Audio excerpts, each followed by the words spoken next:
All right, today Cherry Bomb is getting her second oil change. We are at 3,000 miles. This will be her, the first one was done at 1,000, just short of 1,000 miles. Doing these, for break-in purposes to help flush out wear material as it goes. It usually takes a couple of oil changes for the engine to stop, to settle into what will be its wear rate, if you will, for the rest of its life. And I just want to get that wear material out, and so that's what's happening here. But this will also show you how to get a oil change done on a 2024 Integra Type S, but this will apply to pretty much any Honda engine of this generation of the last decade or so. We already got the car up on some ramps here. These are race ramps. I got these because the Rhino ramps that I had, the front lip here was sitting too low and it would rub on it, so it was hard for me to actually work with that. So these just came in this week and worked like a charm. As always, I got both rear wheels are chalked for safety. Inside, of course, we've got the parking brake. Of course, the engine's not on, but the parking brake is set, and I do have the car in gear. Basically, every possible security measure I can to keep this thing from rolling. Can't be too safe, right? All right, so we are going to be getting started. So here's everything we're going to be using for this oil change. Of course, a drain pan of some kind. This little setting thing with all this fiber or whatever thing on it helps alleviate splash. That has come in handy more than once. I got an oil funnel, a light, plenty of shop rags, torque wrench. Yep, I actually do torque my bolts to spec. In this case, it's 29 pound-feet of torque. To get the bottom tray off, you actually need screwdrivers, flat and Phillips. Thank you, Honda, for that. I have a aftermarket oil plug on. It's a magnetic drain plug. It's a 14 millimeter. I forget what stock is, but I think it's actually, there's my stock one. It's a little bit bigger. It looks like it might be maybe a 15 or 16 millimeter. I'm not sure. You'll figure it out. Get whatever the right one is. I've got a breaker bar just to help pop it loose. A little ratcheting wrench here. This is for getting the existing oil filter off. I always use a brand new drain plug washer. These crush washers, they're like, I don't know, 50 cents or something, not even. And you know what? Some people say, I've never changed it and I've run 400,000 miles. Well, that's good for you, bud. I'm going to pay 50 cents for peace of mind. That's just good pricing to me. I have started using this Purolator Boss oil filter based upon some testing that I've seen. Use whatever your preferred one is, but just make sure it fits. I've got some oil funnels here, and I will be using AMSOIL OE. Got the little API seal there, SAE OW20 engine oil. And it is, of course, it is SN Plus, which our engines are supposed to use. I think this engine's supposed to be using SN or SN Plus. It might be SP, not sure. But that stuff's good for it. And I am going to be doing some testing. So there's always, conversations. Do you need to change? Do you not need to change? Should you be changing? A whole bunch of crap, right? I'm going to do an oil test analysis. So this oil will have about 2,000 miles on it early in its life. So it should still have some elevated levels of wear materials. It's what I'm expecting. But we're just going to kind of see what that looks like. Also, these engines, these turbo direct injected engines, they actually do have issues with fuel dilution. And so I kind of want to see what that looks like after 2,000 miles. We also have an oil catch can.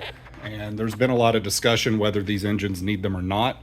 I've actually checked the dipstick on it, and there's fluid in there. So there is stuff in that oil catch can after going through the entire integrated air oil separator that's built into the valve cover. So stuff is still coming through the intake.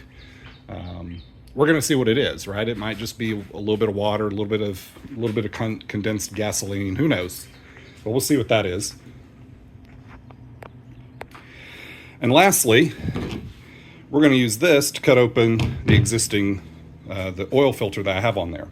The oil filter that I have on there is a Purolator Boss, but I put some strong neodymium magnets on it to see if those magnets are actually going to catch any of the ferrous wear materials that might be in the engine, that might be in the oil.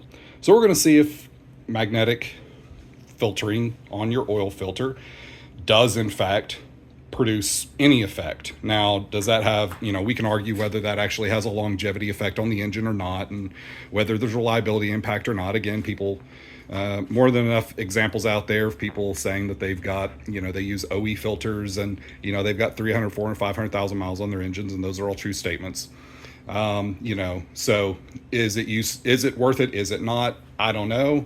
But we're going to see if there's actually any detectable material in this situation, and then you can make up your mind whether that's important to you or not.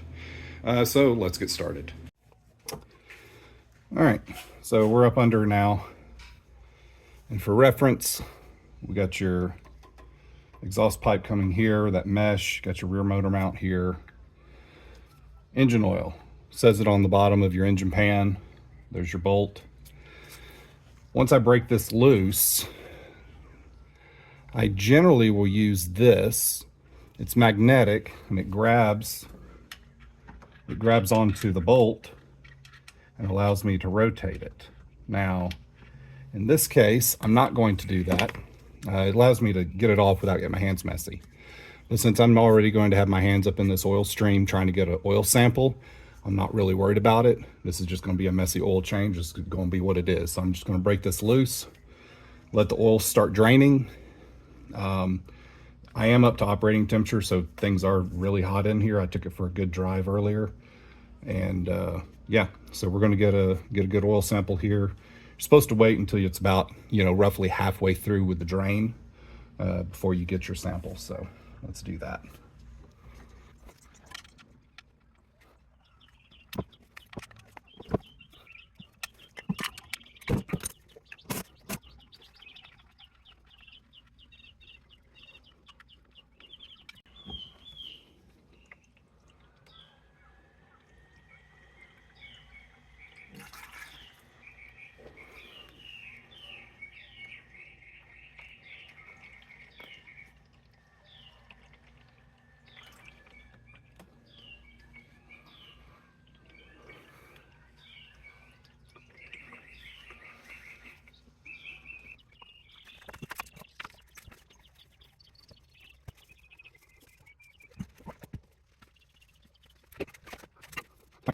Now, while that is draining, I'll show you this. Well, that is the oil filter. Back over here, oil drain. If you come towards the front of the engine, got the oil filter right here. Now, you'll notice I got some magnets here. Now, some of them, it looks like during the driving and moving, some of these have actually moved around. I don't know if that's from bouncing, from the suspension or whatever the case may be. But these magnets are on here, okay? And so what we're going to do is we're going to pull this filter off. I'm going to go ahead and mark this thing so we know that this is this filter, that I haven't swapped it or done anything silly, because the internet likes to play games and everyone's an expert, right? All right, so there's the mark. I probably can't replicate that identical if I tried. So let me reset my camera back down and we'll get that pulled off next. Just to draw your attention to it. Right, there's the oil filter, there's the wiggly mark I put on it.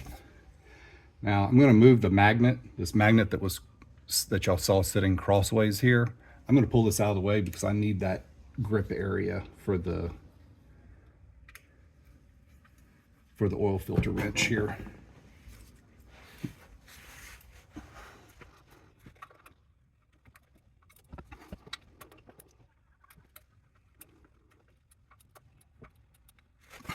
I loosen that up, and what I'm going to do is I'm going to try to keep my hand, let gravity protect me. I'm going to keep my hand up out of the way, and just, there it goes, starts draining. Going to open that up a little more.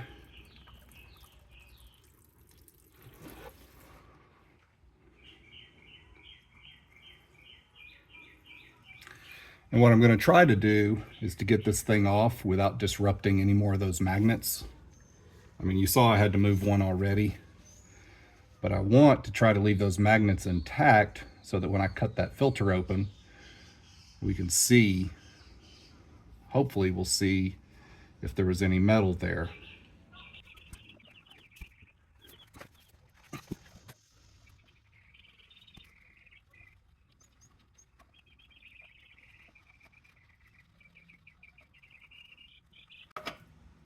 Ooh, almost lost it.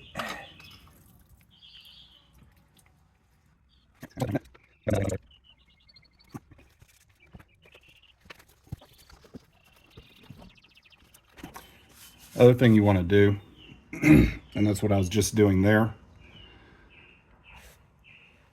is I'm making sure that my oil filter gasket that you see here on the oil filter, making sure that that came off. Sometimes, you know, extended drain intervals and, you know, maybe low quality oil filters or whatever the case may be, and reasons, you know, if you maybe didn't lube your filter or whatever, it can get stuck up there on the engine block.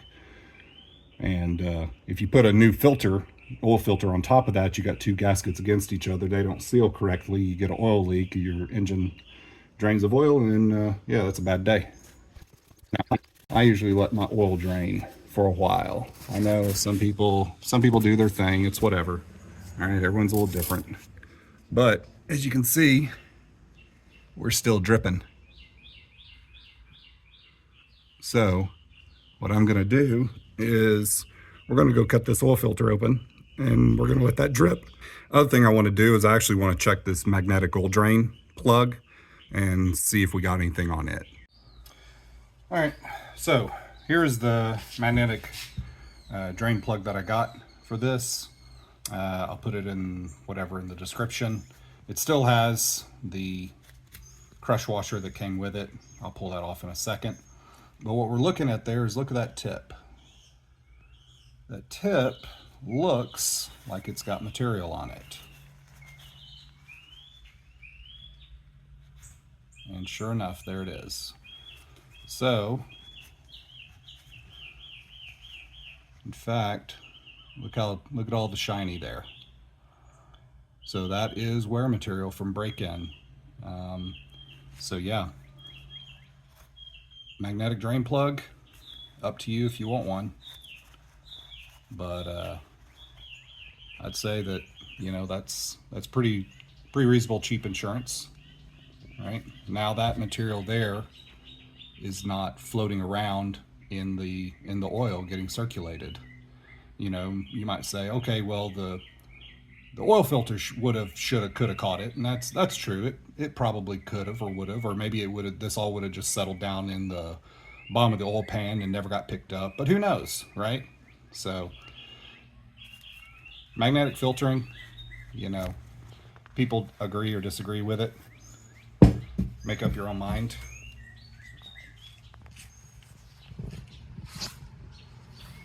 Turn off. Get down close. All right. So it's hard to tell if that actually grabbed anything or not. I'm going to wipe a rag down in there and see if something comes up with it.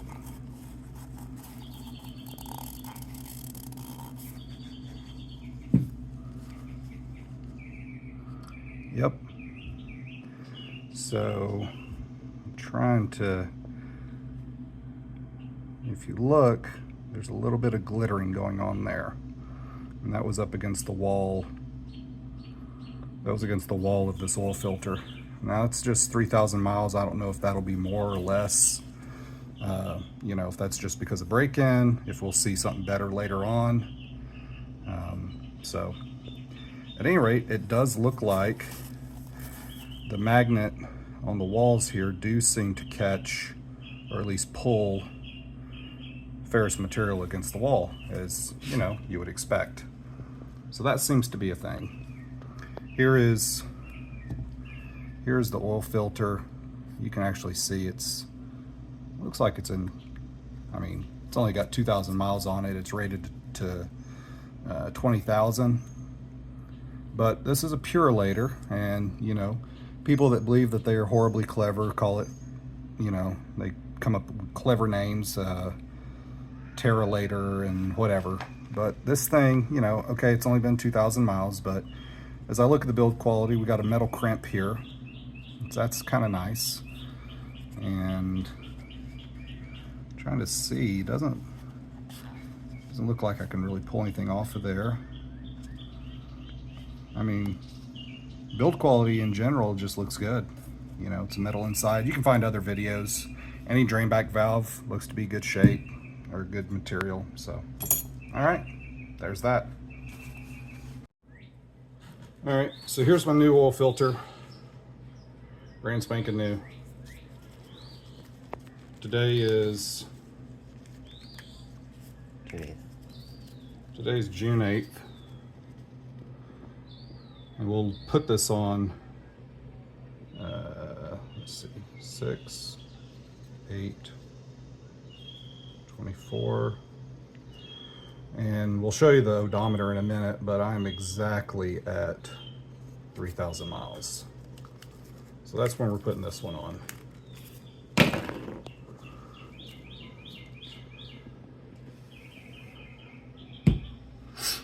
Now, I'm about to do something that's horribly controversial in the world of DIY automotive.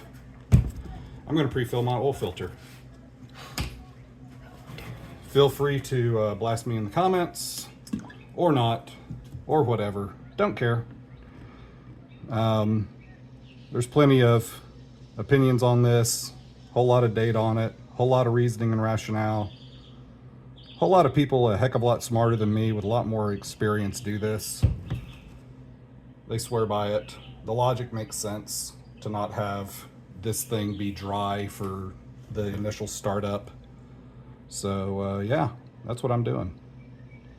And if you don't like doing it, that's okay. That's okay for you.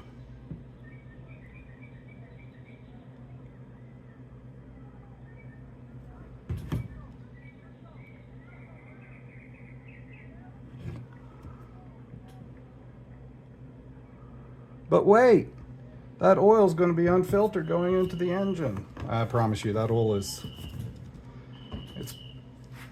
it's probably a lot cleaner than you might think. All right, so we're just going to take a little bit of oil here. Make sure we lube up our gasket real good. All right, we're going to go ahead and replace the crush washer, the old crush washer here. Yep, it's only been on there 2,000 miles. Oh, I'm sure it's still plenty good. That's all right. You do you, boo. I'll do me. You pay 60 grand for a car and try to save 50 cents on a crush washer. I don't understand some people's logic, I swear. This is brand new. It's actually, it is a Honda. Or you know, I got it at the Acura dealer, right? But you know, it's whatever. It's the Honda Acura OEM crush washer. Yeah, I'm sure I could probably pick them up, you know, whatever price, this place, that place, the other place. This is what I did. You do you. Just gonna put that on, and now we're ready to go up under the car. All right, let's get this oil filter on.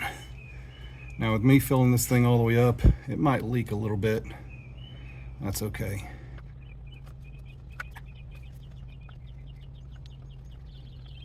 All right, we're gonna go until you feel the gasket just make contact. As soon as that makes contact, I'm gonna try to go 3/4 of a turn.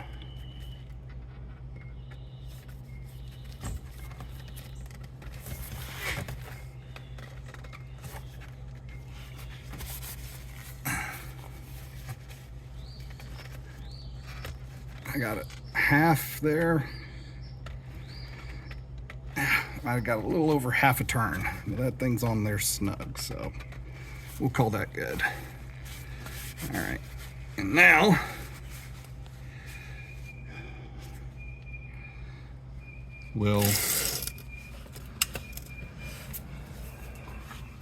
you see my oil drip is just barely. I like for that thing to be pretty much stopped typically.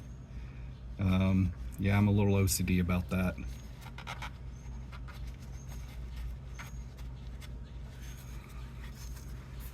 I know. You ain't got to get every little drop out. That's okay. Ugh.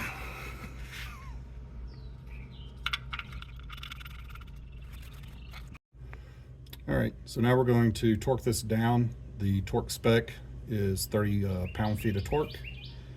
Got my torque wrench here set to 30.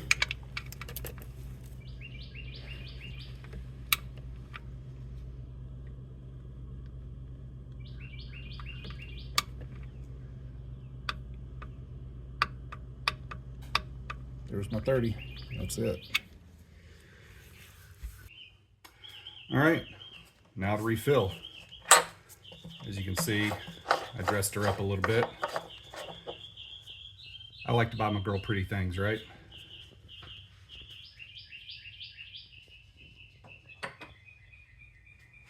Got the drain plug up as well. Now these engines, annoyingly, they've got a screen right there, so you can't really put and just kind of park a filter in there. Now, fortunately, it's kind of a neat feature. I can cut these and make them wider, so I'm going to go ahead and do that. All right, we got our selected motor oil here.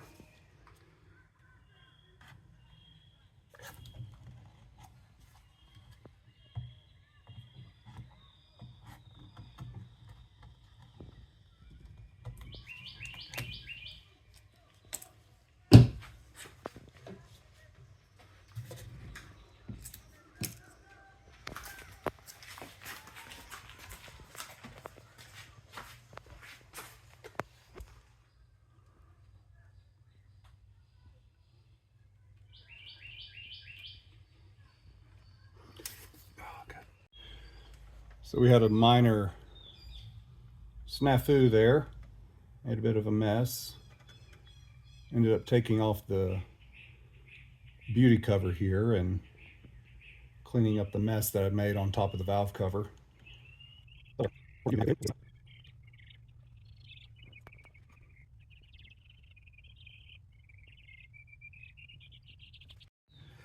All right, so this oil change spec for this by the owner's manual is 5.7 quarts with filter, with a filter change, which we did. Now, I put oil in the filter already, so I'm going to go with, so I just put in 4 quarts. These are 1 gallon jugs. I just put in 4 quarts. I'm going to put in another 1.5 quarts. So we're just above 2 quarts. That's a full quart there. So we'll come down just below this a little bit.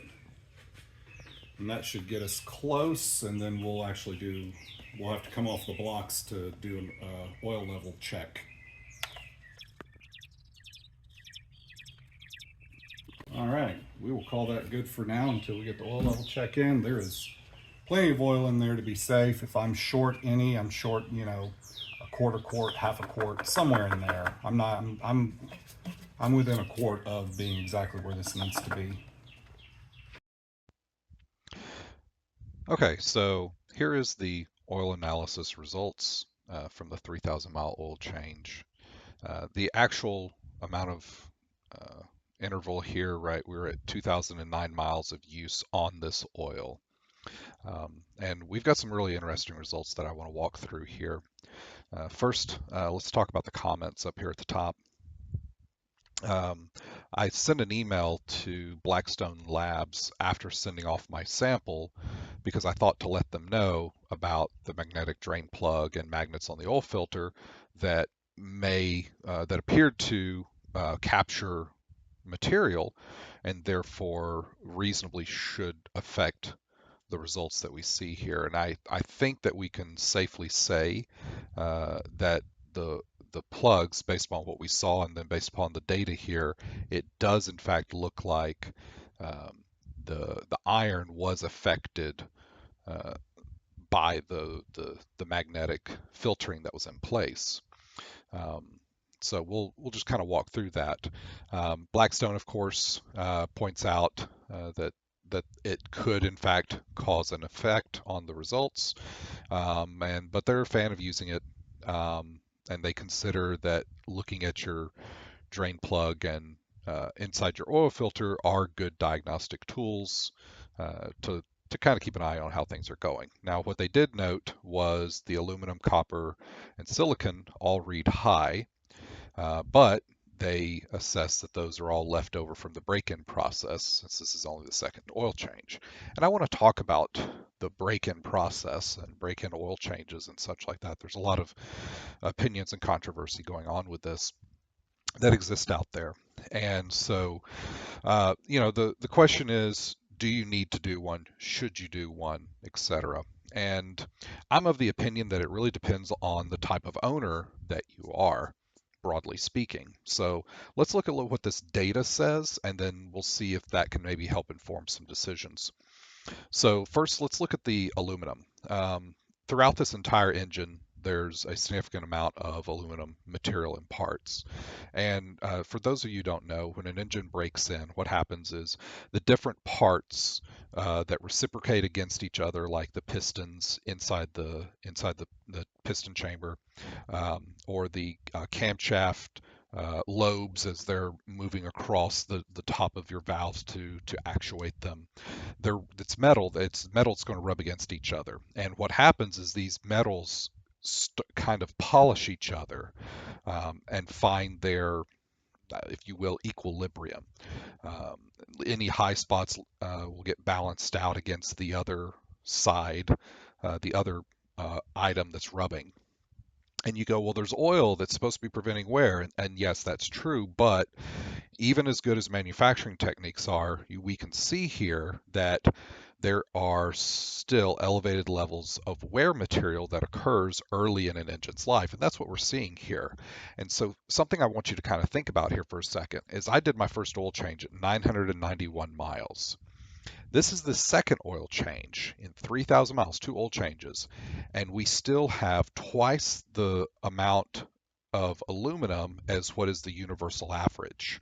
Universal average is just what Blackstone sees across uh, all the engines that look like this, that the data that they're getting uh, on average are producing 7 parts per million aluminum. That's what that far right column is saying. Well, my engine flushed out 18 parts per million, so over twice the amount of wear. Now, the universal averages, here's something to think about. The universal averages are based on uh, a 5,400 mile oil change, according to what Blackstone said in the comments. That's the interval our universal averages are based on, is 5,400 miles. So what that means is that in 2,000 miles, I had over twice the amount of wear material that the universal average sees in 5,400 miles. So at that level of wear, there's clearly more wear occurring in a shorter period of time, is what that means. And so that wear material is being created. If we look, we see the copper is also elevated. And if but the one that kind of really stands out, right? You look at copper, and it's almost 3 times the universal average in a fraction, less than half the distance, half the mileage. But the one that's really interesting, right? And this gets back to the magnetic thing, magnetic drain plugs, is you look at the iron.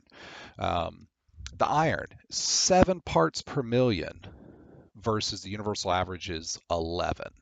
Now, again, we're in a shorter distance, right? We're talking 2,000 versus 5,400 miles, so it's possible that that number would have got up there. But if you remember all the wear material that we saw on the oil plug and that we saw inside the oil can, it is a safe bet that that number should be much more elevated had we not used the magnetic drain plugs.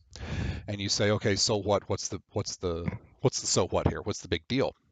Well, all of these materials are wearing off, and they're ending up suspended in the oil. They're getting picked up, and I can prove that they're getting picked up because you saw the metal inside the oil can that we cut open. And what you saw was just the ones that were getting attracted to the metal. So all you saw was the iron. We didn't see the copper and aluminum that also got picked up, which are less dense materials, metals, so they will have been picked up and pushed through the oil filter. Now, the oil filter I'm using, it's about a 20 micron oil filter, but there are plenty of wear particles that are going to be smaller than that. They're going to go straight past that oil filter and go through the engine. What's going to happen with that oil, the aluminum and the copper, is they're soft metals, and as they they're going to get circulated through, and if they pass through a small area and rub up against a iron surface, they're probably not going to cause any damage to the iron surface. In fact, I can say they're not going to cause any damage to the iron surface, so there's not a risk there. But if they rub up against another copper surface or another aluminum surface, they could induce additional wear. Okay, small amount, but an additional amount. And so now by having those suspended particles flowing through the engine, they're going to cause additional wear, additional wear, additional wear. Okay. Now I know that sounds really terrible and it sounds really scary, and I'll explain why maybe that's not in a second. But then you look at the iron, you go, people say, but a magnetic drain plug doesn't get all the other stuff. It doesn't get the aluminum. It doesn't get the copper. And that's a true statement. It's just going to get the ferromagnetic stuff. So it's just going to get iron, steel. I can't remember what else that might be there that is also magnetic, but it's only going to get that ferromagnetic stuff. Now, here's the interesting thing. Iron is harder than copper and aluminum. So iron, whatever it rubs against, it's going to cause damage, right? And the iron that they're marking here, right, it's steel, right? The steel components throughout this engine, which is very hard as well.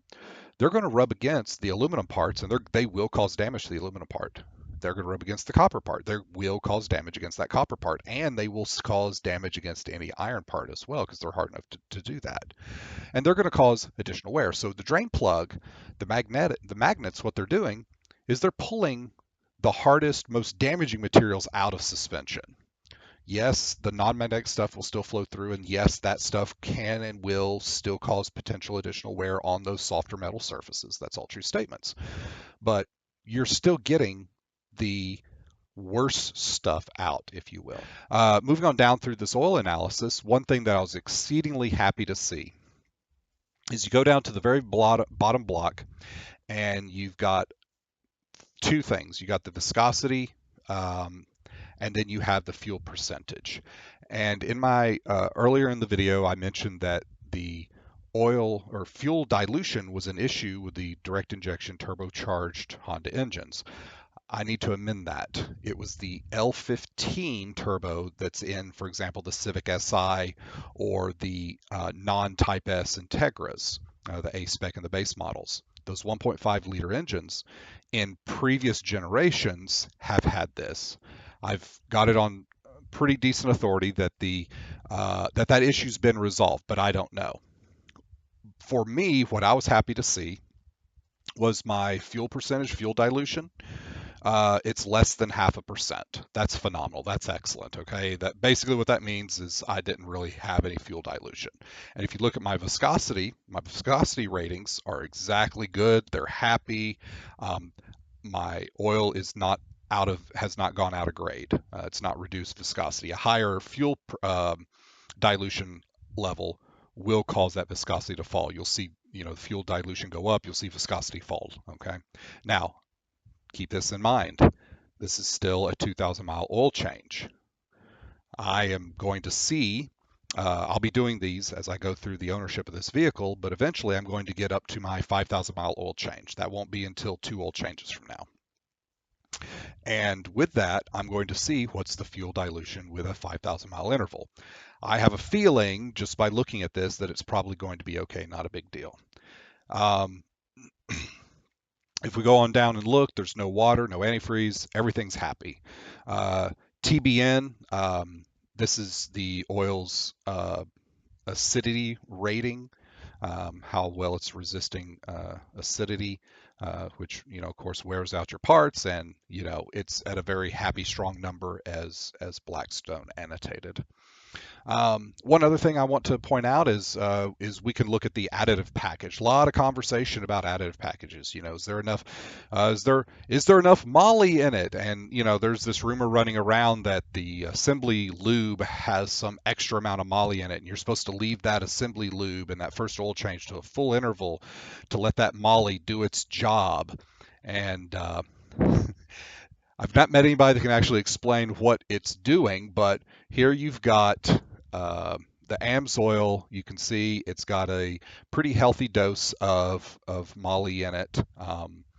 And so if if the assembly lube does in fact have moly in it at some elevated rate and it's supposed to help the break-in period, my question to be answered by anyone that actually can give a intelligent answer is, what is that break-in lube doing that the moly in this oil, and that is, by the way, present in every other synthetic oil, right? It's just one of the things that's in oils doing that this isn't.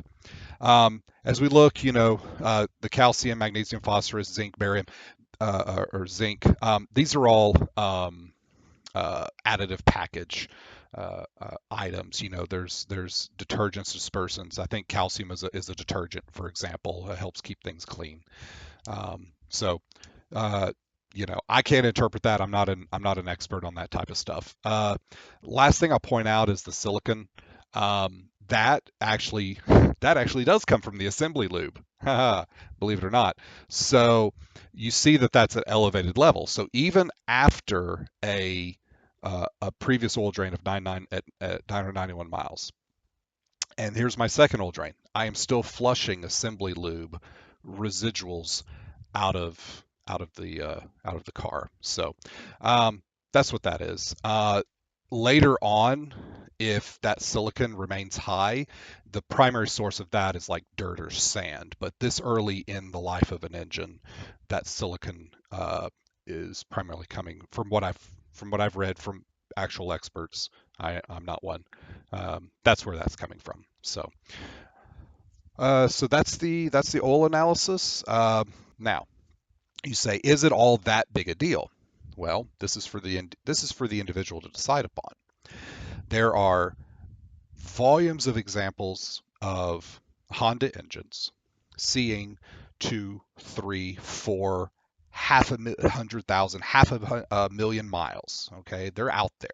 I read about an Accord that hit 1 million. Okay, and I don't know. I can't tell you exactly what those guys are doing, but it is nothing for a Honda engine to see 100,000 miles. That's a young Honda engine by any standard.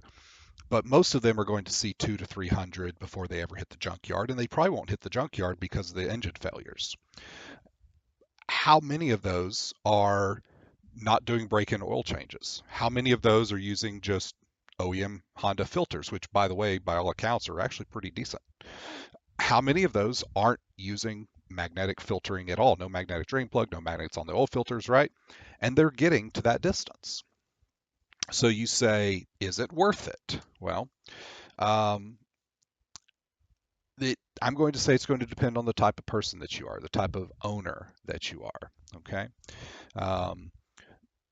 What we're talking about here is if you're going to only own the car inside of warranty, for example, And you're going to use the scheduled maintenance, the free maintenance for the 2 years that comes with it, and you're going to get the rest of the oil changes over the next, 3, 4, 5 years of ownership at Acura. You're going to own it for 80, 90, 100,000 miles. Get rid of it. I would suggest that you may not be the owner that really should be thinking about a brake and oil change. Maybe that's not you. Okay. Um, you reduce by doing this, you of course reduce risk of future issues. Now, how high that risk is in the first place, right? That's arguable and debatable, but you will reduce that risk. But if you're only going to own the car 25,000 miles, 50,000 miles, you got it on a lease or whatever the case may be, brake and oil change probably doesn't make a lot of sense. Okay, and that's okay. If you're like me, I'm planning to own this thing all the way into my retirement and beyond. I'm planning to see two, three. I'd like to see Cherry Bomb get to 500,000 miles. I'd love to be one of those cars. So I'm taking care of her. Well, I'm going to give Cherry Bomb every opportunity to do that. I'm going to give her oil changes probably more frequently than maintenance minder says to do it. I'm going to use what I think is maybe a better oil filter. I'm going to use these magnetic filtering options, etc. Because that's me, and that's the decision I've made. You don't want to make that decision, that's okay, that's on you. Thank you for watching. I hope this has been useful and informative, and we'll catch you next time.